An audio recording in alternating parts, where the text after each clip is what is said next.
अच्छा, त्रिकोणमिति question number है 3, उसमें दिया हुआ है tan a plus B equal √3 और tan a minus B equal 1/√3। और क्या बोल रहा है, a प्लस b की जो वैल्यू लाई कर रही है वो कहाँ से 0 और 90 के बीच में है। a प्लस बी की वैल्यू 0 90 के बीच में है और a ग्रेटर है b से, a बड़ा है b से, और a और b की वैल्यू हमें बतानी है। ए और बी की वैल्यू हमें क्या करनी है, बतानी है। अब क्या करेंगे, ठीक है, देखो tan a प्लस बी, देखो आपको पता है √3 किसकी वैल्यू है, tan 60 की। किसकी वैल्यू है, tan 60 की। यानी कि आप क्या कर रहे थे, आप अब तक आपने tan 60 की वैल्यू रखी थी और √3 करी थी। अब की बार उल्टा करना है, √3 दे रखी है तो उसे tan 60 कर देना है। इक्वल किसके हो जाएगा, tan 60 के। ठीक है, यहाँ तक ये डिग्री में है। ठीक है, अब ये क्या हो गया, 10 से 10 हो गया, हट गया।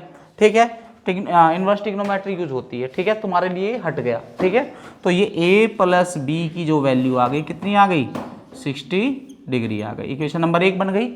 ठीक है, अब इसके बारे में बात करते हैं। जो तुम्हारा tan a माइनस बी दिया हुआ है वो कितना दिया है, 1/√3। अब tan में 1/√3 किसकी वैल्यू है, tan में किसकी है, 1/√3 है 30 की। ठीक है, तो ये किसकी हो गई, tan 30। तो यानी कि tan a माइनस बी बराबर हो गया tan 30 के। ठीक है, तो a माइनस बी बराबर हो गया 30 के। ये इक्वेशन नंबर 2 हो गई। अब आपके पास 2 इक्वेशन है और 2 ऐसी नंबर हैं जिनकी वैल्यू आपको निकालनी है। तो a प्लस बी बराबर 60 और a माइनस बी बराबर 30। ये इक्वेशन नंबर 1 है, ये इक्वेशन नंबर 2 है। दोनों इक्वेशन को जोड़ दो एक बार। ठीक है, यानी कि इक्वेशन 1 व 2 को जोड़ने पर, इक्वेशन 1 व 2 को जोड़ने पर जैसे ही जोड़ोगे, देखो ये प्लस का है, ये माइनस का है, तो ये कट जाएगा। ठीक है, और a कर a के 2a हो गया बराबर 60 और 30 90, तो 90/2 हो गया, तो कितना हो गया, 45 आ गया। ठीक है, a की वैल्यू कितनी आई, 45। अब की बार क्या करूं, इसी में ही क्या कर दो, a माइनस बी कर दो। a प्लस बी था बराबर 60 था, a माइनस बी बराबर 30 हो गया। अब क्या कर दो, सब्ट्रैक्ट कर दो। इक्वेशन फर्स्ट में से सेकंड सब्ट्रैक्ट कर दो। जब सब्ट्रैक्ट करोगे तो यहाँ माइनस लगाना पड़ेगा, यहाँ प्लस लगाना पड़ेगा, यहाँ माइनस लगाना पड़ेगा। क्यों, क्योंकि जैसे a minus into B plus C होता है, तो a minus B minus C हो जाएगा जब इसको अंदर खोलेंगे। ठीक है, तो ये क्या हो गया, a से a कट गया और a कर एक b कितना हो गया 2, और 30 60 में से 30 गया, कितना बचे 30, तो b कितना आ गया। अच्छा, डिवाइड बाई 2 नहीं करोगे, तो b कितना आ गया 15। ठीक है, अब उसने क्या कहा था, a और b की वैल्यू कितनी आ गई, 45 और 15 आ गई। ठीक है, और ये क्या कह रहा है, a ग्रेटर देन b होना चाहिए, वो है। ठीक है, a ग्रेटर देन b है ना, और ये इससे ग्रेटर है। यहाँ तक कोई दिक्कत नहीं है, नोट कर इसे जल्दी से।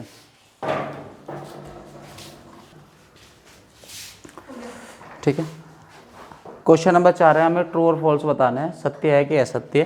पहला क्वेश्चन है, साइन a प्लस बी बराबर दिया है sine a plus sine b, ये ट्रू है कि फॉल्स, इसे देखना पड़ेगा। ठीक है, जैसे आपका साइन 45 है, साइन 90 लो, साइन 90। ठीक है, तो साइन 90 को क्या कर दो, साइन कितना कर दें 90 प्लस और 45 प्लस 45 कर दो। ठीक है, तो ये इसके अकॉर्डिंग ये क्या कहना चाहता है, साइन 45 प्लस साइन 45 हो गया। ठीक है, साइन 90 की वैल्यू कितनी होती है, 1 होती है, तो 1/√2 प्लस 1/√2, दोनों सेम है तो 2/√2 आ जाएगा। तो ये क्या आ गया, √2 आ गया। तो हमने क्या देखा, ये दोनों एक इक्वल नहीं है, जबकि a बराबर हमने b लेके चले हैं, सबके लिए सत्य होगा। ठीक है, तो होना तो चाहिए था ना कि ये अगर बराबर होते, ये दोनों वैल्यू भी तो बराबर आनी चाहिए थी। ठीक है, तो जबकि आई नहीं, तो जो हमने जो हमें दिया गया है कंडीशन वो फॉल्स है, गलत है, तो इसे क्या कहेंगे, असत्य। ठीक है, अब क्या है, जैसे कोस थीटा के साथ साइन थीटा के मान में वृद्धि होती है, ट्रू के फॉल्स, सत्य या असत्य।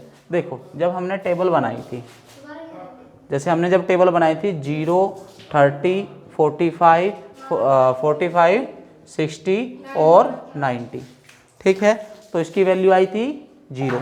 बनाई थी ना हमने, फिंगर बना के करी होगी, ठीक है। ऐसे रख लो, वैसे दो तरीके से बताई थी, ठीक है। ऐसे हाथ रखो, इसको ये इसे 0 एंगल मान लो, इसे 1, इसे 1, इसे 2 मान लो, इसे 3 और इसे मान लो तुम 4, ठीक है। अब इसे ये एंगल भी 0 ही बना रहा है, ठीक है। ये वाला एंगल जो तुम्हारा बना रहा है वो 30 बना रहा है, ये वाला एंगल कितना बना रहा है 40 बना रहा है। ये वाली जो थर्ड उंगली है ये बना रही है तुम्हारी, ये बनाएगी 60 और ये फोर्थ वाली बनाएगी 90, ठीक है। अब सपोज करो तुम्हें साइन 0 की वैल्यू चाहिए, साइन 0 की वैल्यू चाहिए, तो क्या करना, साइन 0 की वैल्यू के लिए देखो 0 का कितना नंबर है, फर्स्ट नंबर, ठीक है। तो इसके लिए याद रखना तुम्हें क्या रखना है, नंबर ऑफ फिंगर, कौन सी उंगली है, कौन से नंबर की उंगली है, नंबर की उंगली है,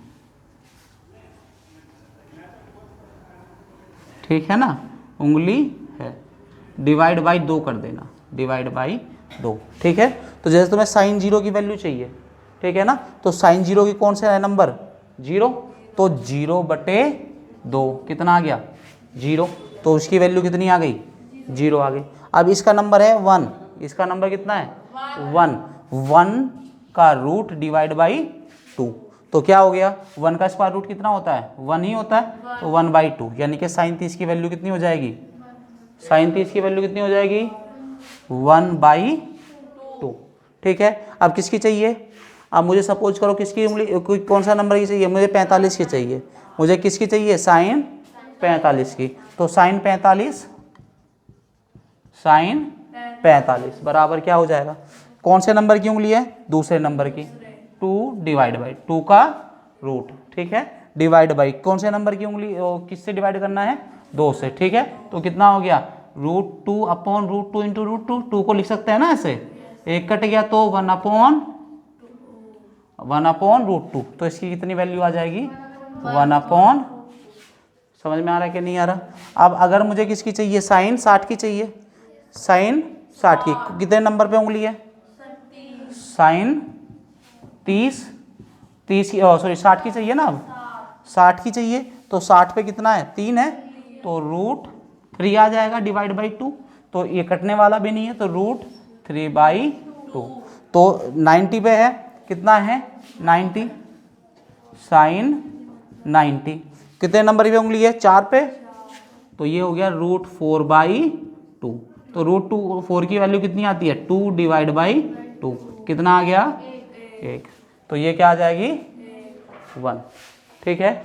अब देख लो ये लगातार ना बढ़ती जा रही है, ये लगातार क्या हो रहा है बढ़ता जा रहा है, तो जो हमने के पढ़ा है कि थीटा के मान के साथ साइन थीटा की वैल्यू भी बढ़ती है, सही है, बढ़ती जा रही है ना कंटिन्यू, तो ये हो गया क्या सत्य हो गया, ठीक है। मैंने आपको बताया था इसको उल्टा कर दो, अब इधर 1 0 ऐसे ऐसे बढ़ते चले जाएंगे, तो ये क्या हो जाएगी घटते जानी है, क्या होगी कोस के मान के साथ क्या हो जाएगा ये मान, ये लगातार घटता जाएगा, ये लगातार क्या चलता चला जाएगा, ये लगातार घटता जाएगा, इसने लिखा है बढ़ता जाएगा, तो ये क्या हो गया असत्य हो गया, ठीक है। थीटा के सभी मानों के लिए साइन थीटा व कोस थीटा का मान समान होता है, गलत कह रहा है, क्यों, जब देखो ये साइन थीटा की वैल्यू निकल गई थी, अभी निकाली हमने थोड़ी देर पहले। अब क्या करेंगे, जब हम कोस की वैल्यू निकालने जाएंगे, ये किसकी वैल्यू है साइन थीटा की वैल्यू है, कोस थीटा की, इसको उल्टा कर दो, या अपनी नंबर ऑफ फिंगर उल्टा कर देना उसमें, ठीक है ना। तो क्या कर देंगे 1 और ये आएगा √3, एक हो गया 1/√2 और ये हो गया तुम्हारा 1/2 और ये हो गया 0। तो ये कह रहा है कि सभी मानों के लिए बराबर है भाई, ये क्या कह रहा है थीटा के सभी मानों के लिए बराबर है।